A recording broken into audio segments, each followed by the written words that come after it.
Hello everybody and welcome to my channel Communication Skills with Sir Salma. Today we will talk about speaking skills. This video is predominantly for Asian students but also for the wider audience as well. First of all, I try to define what speaking skill is. So the basic and the orthodox definition of speaking skills is the ability to communicate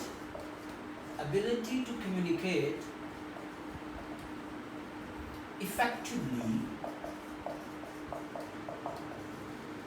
is called speaking skills.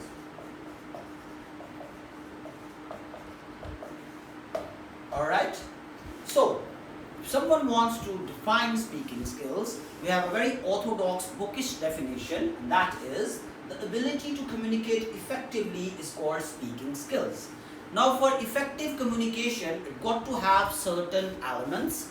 So there are four basic elements, or we call it four basic pillars of communication skills, but predominantly we say four basic pillars of speaking skills. And they are, number one is of course vocabulary. Number two is grammar. Number three is pronunciation. And number four is fluency. Alright, so the basic four pillars of speaking skills are vocabulary, grammar, pronunciation and fluency. Now I need to hit them one by one so that you'll get a clear-cut idea that what I'm talking about. Alright, so the first pillar or the first element happens to be vocabulary. Okay. Now what vocabulary is? Now vocabulary is basically your understanding and your know-how of words which you can use them in order to make sentences. Vocabulary is basically a bundle of words. Okay, so we need to have vibrant vocabulary in order to speak well. Now usually they say that if you have 1500 to 2000 words here in your mind, in your repertoire, you can easily speak that particular language.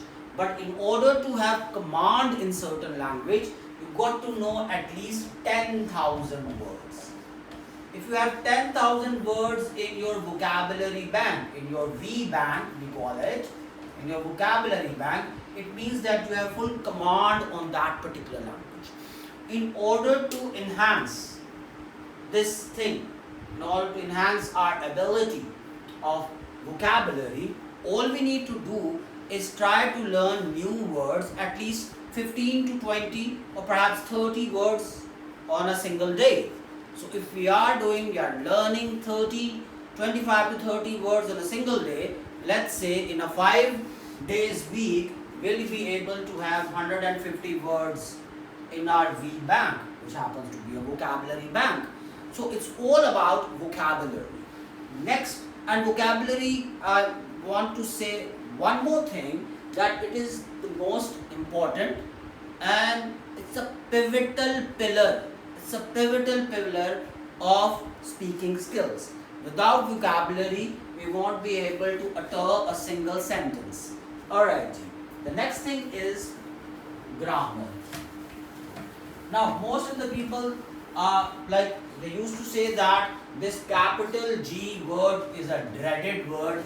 No, it's not a dreaded word. Try to love this thing. When you're able to have close connection with this grammar thing, it's not a dreaded word. You don't have to feel, oh, grammar is something which is very difficult. Not at all. All we have to do, just need to dig deep, and then grammar become part and parcel of our speaking skills. Now, of course, grammar has what? Tenses, sentence construction, and obviously then our ability to utter a particular sentence with respect to these grammatic needs. Okay, now uttering a particular sentence, saying a particular sentence the way it should be said, that's what grammar is.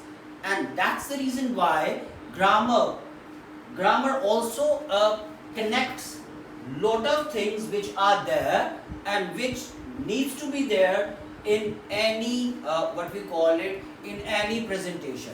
Now if we are using grammatical tools in a correct manner, then obviously our presentation and obviously our speaking skill definitely go upwards. Our graph will go upwards. Okay, so grammar of course plays a very pivotal role in speaking skills. Now the third pillar happens to be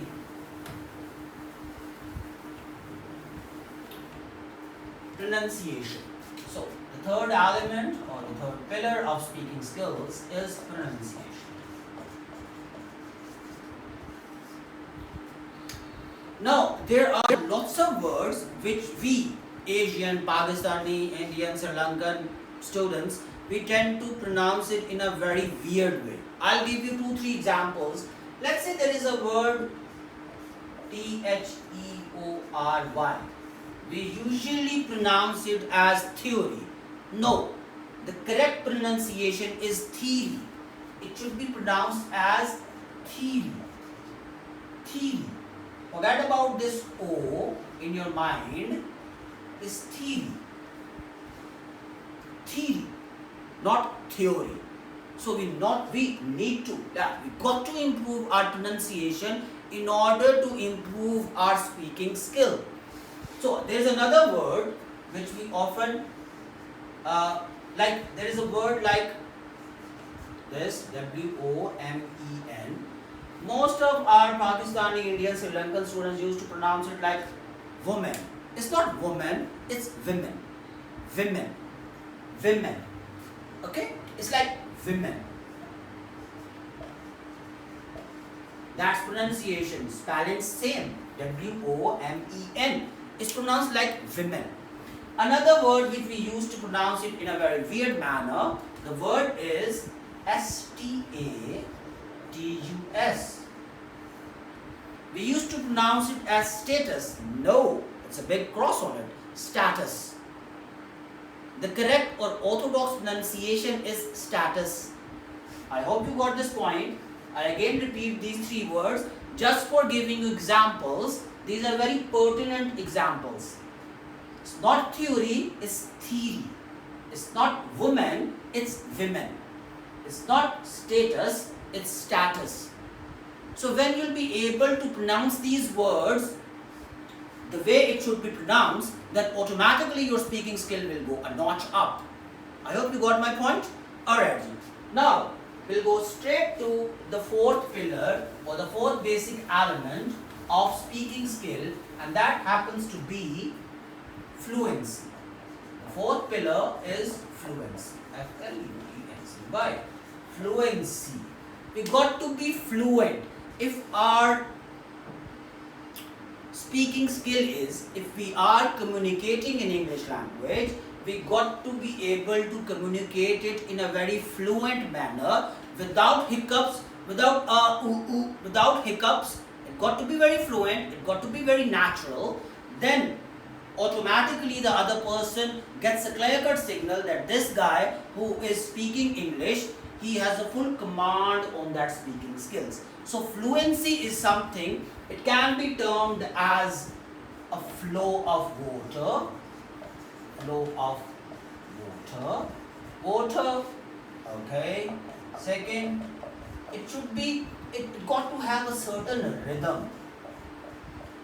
And then obviously when you are speaking, you should know where to have a little pause of 1 or 2, 3 seconds, or perhaps 1 second, 1.5 seconds, and then you need to carry on with that. So fluency, and with a bit of thing which is called what we normally say, kind of getting a clear-cut signal that you are speaking English fluently, but you need to check the other person that he is getting your message loud and clear. I hope you got my point on fluency.